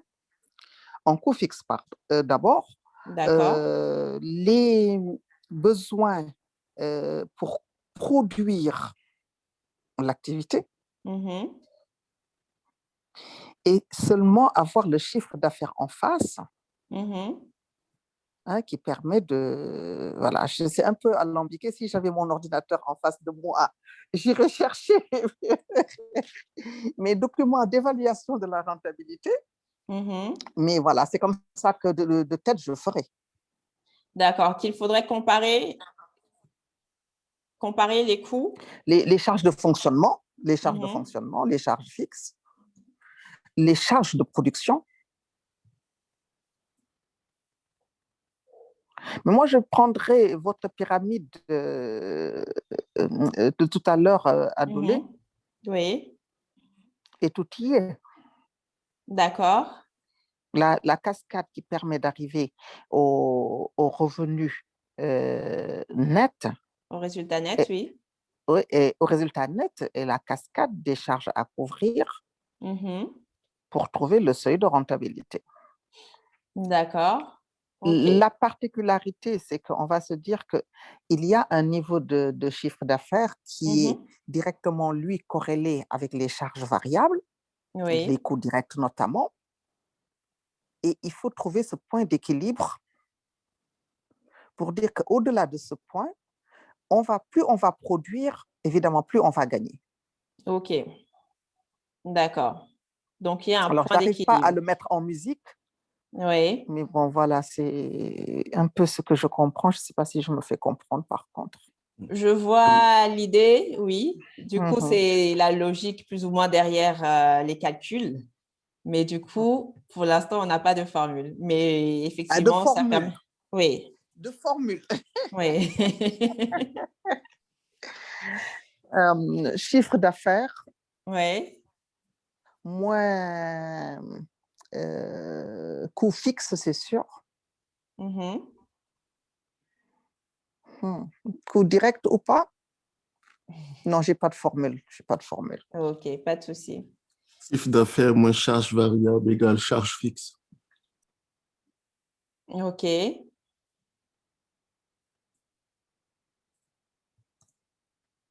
D'accord. Effectivement, ça… Enfin, j'allais dire, si on a cette égalité-là, ça veut dire qu'on est au seuil de rentabilité. Mais pour l'instant, on ne peut pas encore le calculer malgré tout. Du coup, Anta aussi voulait parler, je crois. C'est ce que j'allais dire. J'allais dire que le seuil de rentabilité, c'est quand on produit un CA qui permet d'absorber les charges. Au moins ça. OK, d'accord. Donc, effectivement, c'est le CA qui permet d'absorber les charges. Alors, entre-temps, Jean a dit pas mal de choses par rapport aux éléments dont on a besoin. Oui, il y a plusieurs formules, mais celle qui permet de calculer le montant du chiffre d'affaires, c'est celle qui est à l'origine de toutes les autres. Et donc, chiffre d'affaires moins coût fixe égale divisé par 2 fois coût fixe. Je ne vois pas trop, mais OK. Alors, du coup, ce que vous dites ici, ça fait sens. Mais du coup, qu'est-ce que ça implique? On va voir ça tout de suite. Alors, donc concrètement, le seuil de rentabilité, aussi appelé point d'équilibre ou point mort, c'est le niveau de chiffre d'affaires qui permet à l'entreprise de couvrir l'intégralité de ses charges. Donc, on va avoir le chiffre d'affaires qui va être égal à la somme des coûts, à la somme des coûts, au total des coûts, donc au coût variable plus coût fixe. Et ici, quand on parle de coûts variables, bien entendu, on intègre aussi les coûts directs parce qu'on a dit que les coûts directs étaient une catégorie spécifique de coûts variables. OK? Alors, du coup, j'allais dire là, vous voyez tout un tas de formules qui peuvent vous sembler compliquées. On ne va pas rentrer dans tous les détails maintenant. Mais si vous voyez bien sur la troisième ligne, ce que vous avez dit, on le retrouve ici, chiffre d'affaires moins coût variable égale coût fixe. Alors, donc, juste au départ, on a un petit rappel qui est par rapport à un taux de rentabilité qu'on n'a pas étudié tout à l'heure parce que ce n'est pas l'un des éléments clés que vous étudiez en tant que, pour le suivi de la performance de vos entreprises, mais il sert surtout justement à faire ce calcul-là. Donc, entre la marge brute qu'on a calculée et l'excédent brut d'exploitation, il y a un niveau intermédiaire qui serait la marge sur coût variable qui se calcule en déduisant du chiffre d'affaires l'ensemble des coûts variables. Et de la même manière qu'on a pu calculer les autres taux, on peut calculer le taux de marge sur coût variable en divisant la marge sur coût variable par le chiffre d'affaires. Donc, comme on est au seuil de rentabilité, on a l'égalité chiffre d'affaires égale coût fixe plus coût variable. Donc, au final, on va avoir chiffre d'affaires moins coût variable égale coût fixe, qui nous donne ici la marge sur coût variable est égale au coût fixe. Et si on fait des remplacements dans notre formule de taux de marge sur coût variable, ici, on va retrouver à la fin marge sur coût variable sur chiffre d'affaires. Donc, c'est le taux de marge sur coût variable égale marge sur coût variable sur chiffre d'affaires. Ici, notre taux de marge sur coût variable est égal à la marge sur coût variable divisé par le seuil de rentabilité parce qu'on se situe au seuil de rentabilité. C'est le niveau de chiffre d'affaires qu'on recherche. Et en remplaçant ici notre marge sur coût variable par les coûts fixes, on obtient taux de marge sur coût variable égale coût fixe sur seuil de rentabilité. Ça, c'est parce qu'on a cette égalité ici. Et donc, finalement, ici, on retrouve notre seuil de rentabilité qui va être égal au coût fixe divisé par le taux de marge sur coût variable. Donc, je ne peux pas prendre le temps de vous expliquer en détail aujourd'hui dans cette introduction, mais on voit la logique de tout ça dans la formation complète. Ce qu'il faut que vous reteniez surtout, c'est la formule qui est entourée en bleu, qui vous dit que le seuil de rentabilité, c'est les coûts fixes divisés par le taux de marge sur coût variable. OK? Et une fois qu'on a ce montant-là qui nous dit quel est le montant de chiffre d'affaires qui nous permet de couvrir nos charges, on peut calculer d'autres déclinaisons du seuil de rentabilité. La première déclinaison, ça va être le seuil de rentabilité en pourcentage du chiffre d'affaires, donc le taux de seuil de rentabilité. Pour ça, il suffira de diviser le montant qu'on vient d'obtenir par celui du chiffre d'affaires. Et ça va nous dire quelle part du chiffre d'affaires qu'on a généré actuellement nous est nécessaire pour atteindre notre seuil de rentabilité. Donc, globalement, si on a un taux de 50% par exemple, ça veut dire que la moitié du chiffre d'affaires qu'on a actuellement nous a permis de couvrir nos charges. L'autre moitié, c'est l'argent qu'on a gagné. Si on a un seuil de rentabilité qui est à 150%, ça veut dire que notre chiffre d'affaires était insuffisant, donc on est en train de perdre de l'argent. Au-delà de 100, on perd de l'argent. En dessous de 100, on gagne de l'argent. On peut aussi calculer le nombre de jours annuels qu'il faut pour atteindre le seuil de rentabilité. Donc là, on se situe dans une logique calendaire. Et dans une logique calendaire, on a 365 jours dans l'année. Donc, on va multiplier notre taux qu'on a trouvé précédemment par 365 jours pour dire au bout de combien de jours on a couvert nos charges et combien de jours il nous reste pour gagner de l'argent. Donc là, avec 50%, j'aurai un nombre de jours qui serait de 182,5. Ça veut dire que il me faut 182,5 jours, soit la moitié de l'argent pour couvrir mes charges et l'autre moitié pour gagner de l'argent. C'est logique parce que j'ai dit que 50% de mon chiffre d'affaires me servait à couvrir mes charges. Je ne sais pas si c'est assez clair pour vous ou si j'ai parlé trop vite.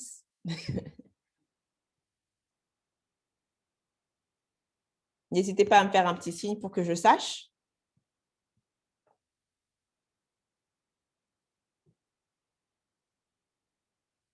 OK. Merci, Anta. Donc ça, c'était si on était dans une logique annuelle.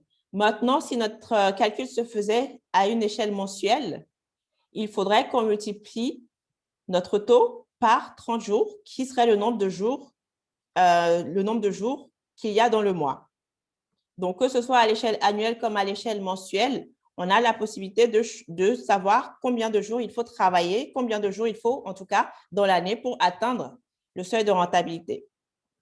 Et le dernier calcul qu'on a ici, qui va surtout intéresser les entreprises qui ont un produit unique, c'est qu'une fois qu'on a le montant de chiffre d'affaires qu'il faut pour couvrir les charges, on peut savoir quelle quantité il nous faut produire et vendre pour atteindre ce chiffre d'affaires.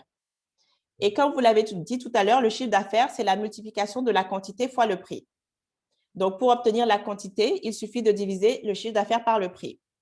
Et comme ici, on est au seuil de rentabilité, pour savoir la quantité à vendre pour atteindre le seuil de rentabilité, on divisera le montant du seuil de rentabilité par le prix. Et ça va nous donner Q étoile, la quantité qui nous permet d'atteindre le seuil de rentabilité. Donc, voilà. Sachant qu'il y a d'autres manières de calculer les quantités à vendre pour des entreprises qui ont plusieurs produits. Mais du coup, il faut un peu plus de temps pour voir en détail quelles sont ces méthodes-là qui peuvent s'appliquer à partir de cette formule simple. Donc, voilà globalement. Est-ce que vous avez des questions sur le seuil de rentabilité?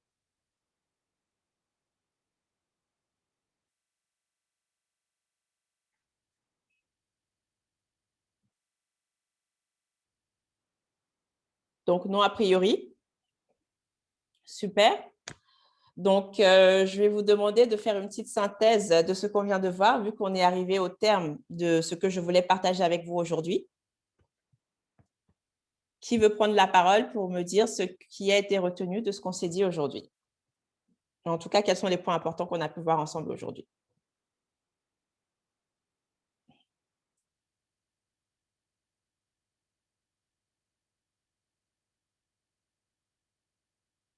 Oui, Dédé? Adolé, merci beaucoup. Ce que je retiendrai, donc, c'est l'importance de la création de richesse. OK. C'est quoi la richesse qu'on est en train de créer? Oui. À quoi elle va servir? Quels sont les types de coûts que cela va contribuer à couvrir? Oui. À partir de quel moment on va dégager du profit? avec un niveau de seuil de rentabilité donc intéressant. Et quel est le revenu à distribuer aux parties prenantes. D'accord. OK. Merci beaucoup, Dédé. Merci. Est-ce que quelqu'un d'autre a des choses à ajouter?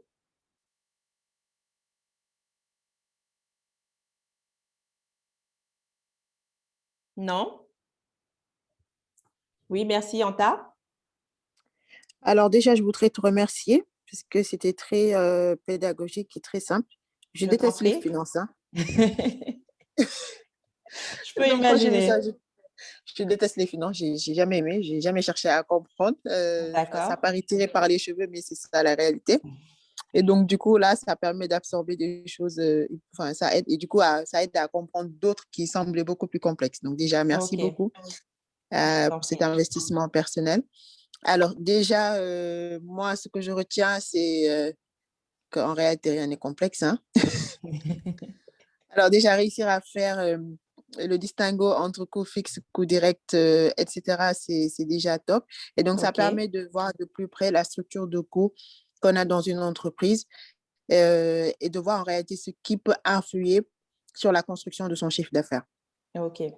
Et donc, de savoir réellement où est-ce qu'on peut agir pour pouvoir créer de la valeur dans son entreprise, quelle qu'en soit la taille, vu que finalement, on sait dire où se trouve en fait the key, où est-ce qu'il faut actionner en tout cas pour créer de la valeur.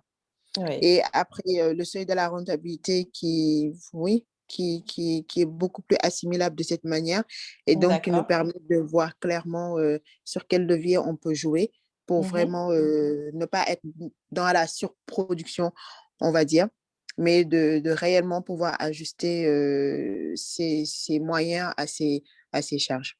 D'accord. Super. Merci beaucoup. Donc, si je dois à mon tour rajouter quelque chose pour cette petite synthèse, donc ce qu'il est important que vous reteniez, c'est les 4 types de coûts qui sont les investissements, les coûts fixes, les coûts variables et finalement les coûts directs qui sont une catégorie spécifique de coûts. Oui, Jean, vous voulez prendre la parole? Oui, je voulais juste donner une petite contribution par rapport à quelque chose que je pense essentiel. Oui. De tout ce qu'on a vu, il y a un élément qui devrait sortir du lot. Et qui, disons un peu, qui est, à mon avis, le principal élément à surveiller. Qui fait que, en fait, il y a plus d'impact sur les autres éléments. L'élément le plus important, disons, à mon avis, c'est la vente. Je ne peux même pas parler du chiffre d'affaires parce qu'on en a assez parlé. La vente. Parce que dans une entreprise, il y a plusieurs processus. Il y a une chaîne de valeur qui peut être divisée en plusieurs parties prenantes, plusieurs méthodes, plusieurs outils, plusieurs moyens de production, etc. Mais il y a une seule chose qui fait vraiment que l'entreprise est riche, à mon avis, c'est la vente. Si on ne vend pas, mais c'est logique, hein? Si on ne vend pas, on ne peut pas payer les salaires, on ne peut pas payer les crédits qu'on a empruntés pour acheter les matériels de production, etc. Donc, en gros, et un jour, je me suis assis pour analyser ça de plus près. Et comme on dit, les diables se trouvent dans les détails. Le chiffre d'affaires, c'est une formule qui est très simplifiée. On met quantité fois produit. Mais en réalité, ça va au-delà. On peut le disséquer en plusieurs choses. Oui, certainement. Tu dis quantité, pardon, j'ai dit quantité par produit. C'est quantité par prix. Alors, le prix, on peut avoir plusieurs leviers d'action sur ça, mais en général, on est limité. Alors que les quantités, c'est là que le combat se passe, en fait. Il faut vendre plus pour avoir plus. Et pour vendre plus, malheureusement, il faut aussi des fois produire plus quand il s'agit d'un système où c'est des produits qui sont en avant plutôt que des services. Mais la quantité elle-même, elle peut être corroborée à plusieurs autres variables, notamment le temps. Parce que vendre un en un jour, ce n'est pas vendre un en un mois. Et la rentabilité aussi est liée à ça. Donc, c'est le temps, la vitesse, la rotation des stocks et tout ce qui va avec. Il y a le lieu. Si tu vends un à Dakar, peut-être tu aurais pu vendre le double à Thiès ou ailleurs. Il y a aussi l'équipe, parce qu'un vendeur, s'il arrive à faire 5, Peut-être que notre vendeur peut faire 10 ou plus, donc peut-être qu'il faut recruter plus de vendeurs. Et ça aussi, ça engendre des coûts. Donc, bref, on est dans un cercle vicieux. Et malgré ça, il faut garder en tête l'essentiel. C'est pourquoi on a besoin d'avoir tous les indicateurs possibles, au-delà même des indicateurs de rentabilité, qu'on n'aura pas tout de suite. En général, on les a à la fin de l'activité ou en fin de journée, en fin de mois, etc. Mais il est intéressant de voir ça en temps réel et de surveiller toutes les autres variables, mais en ne ratant pas de vue les variables essentielles. D'accord. Donc, c'est juste une petite contribution que j'avais. D'accord, merci beaucoup. Donc, effectivement, les ventes, ça va dépendre de beaucoup de choses. J'allais dire, tout ce qui est dans l'entreprise est un facteur qui contribue à la vente. Ou en tout cas, si ce n'est pas le cas, c'est que quelque part, il y a quelque chose qui ne marche pas. Sauf si l'entreprise a une autre mission qu'une mission commerciale. Et donc, automatiquement, c'est lié au coût. Donc, oui, les ventes, c'est important. Mais si l'entreprise doit gagner de l'argent, j'allais dire l'erreur de beaucoup d'entreprises, c'est justement de se concentrer uniquement sur leurs ventes et de ne pas assez regarder la structure de coût et de ne pas assez la maîtriser. Donc, c'est pour ça que ça, c'est un réel enjeu parce que des gens qui veulent vendre, il y a toujours des mécanismes à trouver pour vendre, mais à quel prix? Donc, d'où l'intérêt de toute cette analyse pour s'intéresser aux facteurs à la notion de rentabilité plutôt qu'uniquement à celle de chiffre d'affaires, qui est celle qui est suivie par beaucoup d'entrepreneurs au détriment de tout le reste. OK, donc vendre, c'est important. Vendre efficacement, ça l'est encore plus. OK, merci beaucoup. Et du coup, au-delà des 4 types de coûts qu'on a vus, effectivement, on a vu les différents niveaux de rentabilité qui sont importants pour tout dirigeant d'entreprise. Donc, c'est important que vous puissiez suivre votre marge brute, votre excédent brut d'exploitation et votre résultat net, aussi bien en valeur qu'en taux. Et c'est le dernier point qu'il faut que vous maîtrisiez, c'est quel est votre seuil de rentabilité, à partir de quand vous gagnez de l'argent. Parce que si vous ne le savez pas, ça veut dire que quelque part, vous ne maîtrisez pas votre structure financière. Si vous arrivez à faire des bénéfices, tant mieux. Mais en l'occurrence, ce calcul-là est important pour savoir comment vous restructurez, voir où vous en êtes aujourd'hui et qu'est-ce que vous pourriez mieux faire pour améliorer la rentabilité de votre entreprise.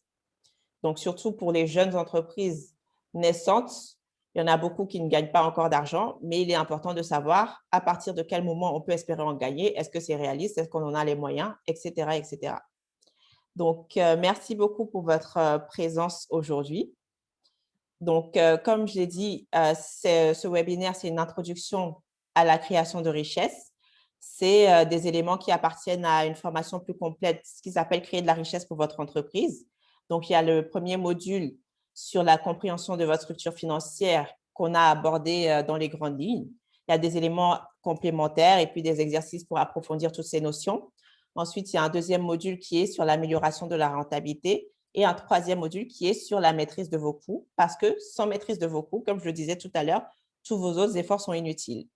Parce qu'on aura beau essayer de remplir un panier percé, on peut mettre autant qu'on veut dedans. Si tout sort, ça ne sert à rien. On ne fait que se fatiguer. Donc voilà, la prochaine session démarre la semaine prochaine. À partir du jeudi 11, il y aura trois séances, le 11, le 18 et le 25. À chaque fois, ce sera les matins. Donc, il y a une offre spéciale qui vous permet d'accéder à cette formation pour 100 000 francs jusqu'à vendredi. Et au-delà de cette date, ça retournera au tarif normal. Merci, Dédé. Donc, n'hésitez surtout pas. Et si vous… Alors, du coup, après, ça retourne au tarif de 150 000. Si vous voulez me contacter, avoir des informations complémentaires par rapport à certains éléments, n'hésitez pas. Donc, je vous mets mon adresse email pour ceux qui n'ont pas encore.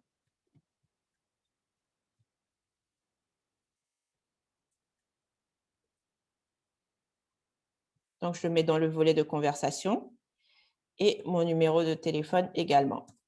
S'il y a quelques questions complémentaires, on peut prendre quelques minutes rapidement pour y répondre.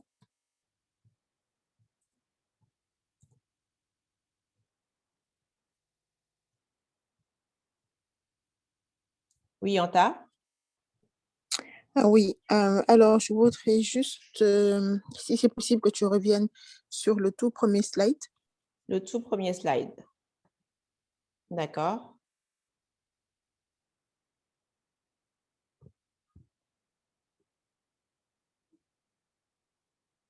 Celui-là?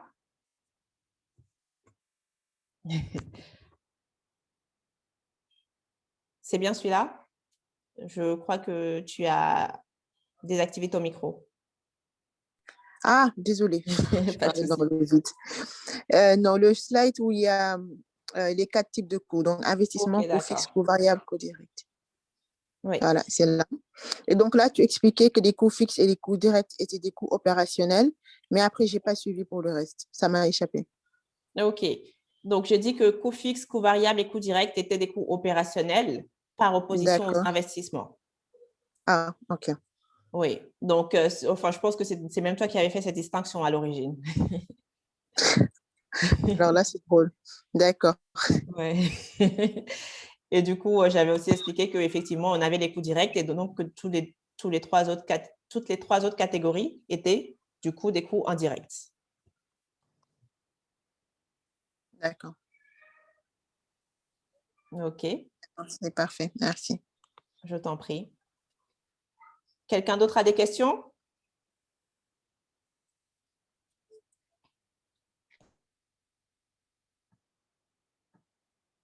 Non? Allô? Oui? Oui, mais moi, j'ai juste un petit souci. Oui. Quand on dit que tous les autres coûts sont des coûts indirects, je ne comprends pas très bien parce qu'un coût variable, oui. Un coût variable peut directement concerner je veux dire, un coût variable peut être un coût direct.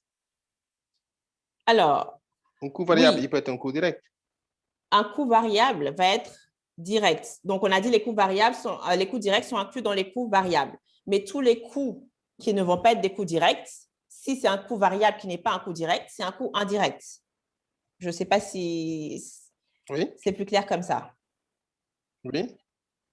Parce que dans ce cas-là, il sera déjà dans la catégorie directe.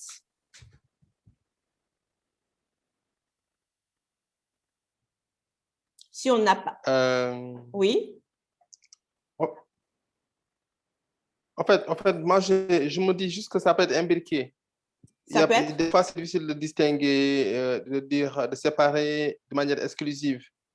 Parce que je me dis qu'un coût direct, il peut être et en même temps direct et en même temps variable. C'est ça en fait mon point de vue. Alors, oui, par défaut. Pas ça le cas? Oui, par défaut, c'est ce que j'ai dit, hein, les coûts directs sont inclus dans les coûts variables. C'est une catégorie spécifique de coûts variables. Mais du coup, si on enlève les coûts directs des coûts variables, tous les autres coûts variables qui restent sont des coûts indirects, tout comme les coûts fixes et les investissements.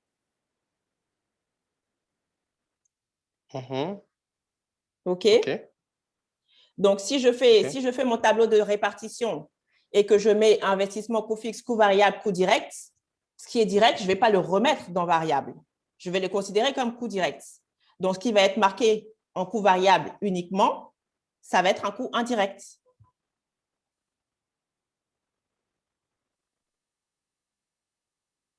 Ça va? C'est plus clair?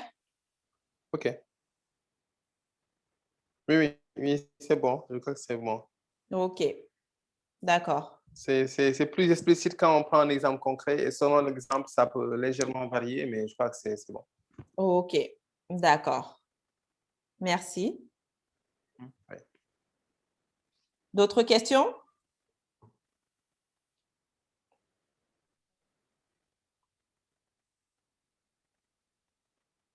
D'accord. Eh bien, merci d'avoir participé à ce webinaire. Donc, j'espère que les choses ont été assez claires pour vous et que ça vous a permis de mieux comprendre la structure financière de votre entreprise. Comme je le disais, pour approfondir, pour aller plus loin, vous pouvez vous inscrire à la formation. Je vous ai laissé mes contacts pour que vous puissiez avoir davantage d'informations si vous le souhaitez.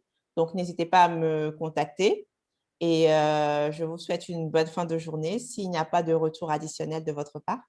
Sinon, n'hésitez pas à lever la main avant que je ne clôture la séance. Merci, Gildas. Oui, Anta?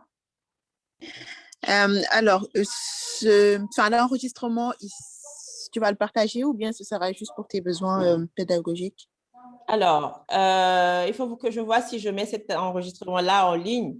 Dans tous les cas, il y a soit je mettrai celui-là en ligne, sinon, J'ai déjà mis d'autres webinaires sur le même thème avec le même contenu en ligne et je partagerai le lien vers un de ceux-là, mais sinon, c'est possible aussi.